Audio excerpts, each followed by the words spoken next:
نقصان اور فائدہ یہ ہماری زندگی کے وہ پہلو ہیں کہ جن سے ہر ایک کو کبھی نہ کبھی کہیں نہ کہیں واسطہ پڑتا ہے، اور ہر شخص یہ چاہتا ہے کہ وہ نقصان میں نہ رہے بلکہ ہمیشہ فائدے میں رہے۔ لیکن اصل چیز یہاں پر یہ سمجھنا ہے، کیا کبھی ہم نے یہ غور بھی کیا کہ اصل نقصان ہے کیا؟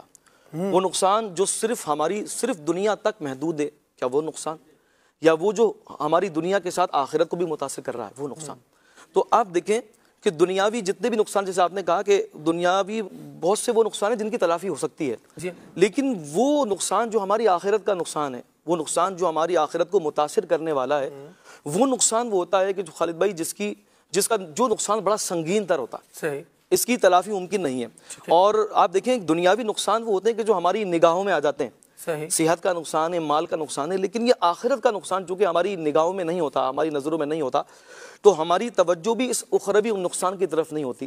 تھوڑے سے فائدے کے لیے خالد بھائی، تھوڑے سے فائدے کے لیے، تھوڑے سے نفع کے لیے بندہ جو ہے نا وہ کام کر بیٹھتا ہے جو نہ کرنے والے کام ہوتے ہیں، تھوڑے سے فائدے کے لیے سودی لین دین کر دیتا ہے، تھوڑے سے فائدے کے لیے حرام کی طرف بڑھ جاتا ہے۔ تو اصل چیز یہ ہے کہ ہمیں یہ دیکھنا ضروری ہے کہ ہم اس زاویے سے دیکھیں کہ ہمارا دنیا کے ساتھ آخرت کا نقصان بھی نہ ہو۔ ایسا بھی ہوتا ہے کہ لوگ نادانی کی وجہ سے نا دوسرے کی دنیا کو بنانے کے لیے اپنی آخرت کو برباد کر دیتے ہیں۔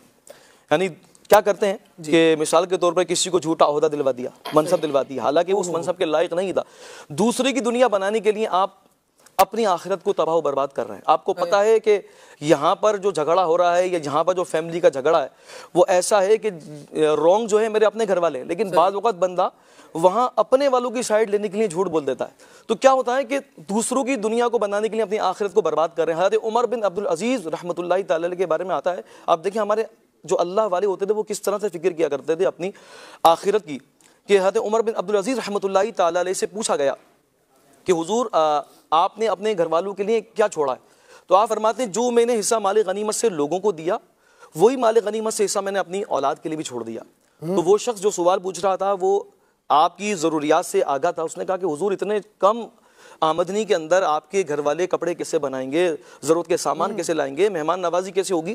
تو آپ رحمۃ اللہ تعالی نے خوبصورت بات فرمائی، آپ نے فرمایا میں اپنے گھر والوں کی دنیا کو بنانے کے لیے اپنی آخرت کو برباد نہیں کر سکتا۔ سبحان اللہ۔ تو آپ یہ دیکھیے بعض اوقات یہ ہوتا ہے کہ دوسرے کی دنیا کو جو ہے وہ آباد کرنے کے لیے ہم اپنی آخرت کو تباہ کر رہے ہوتے ہیں۔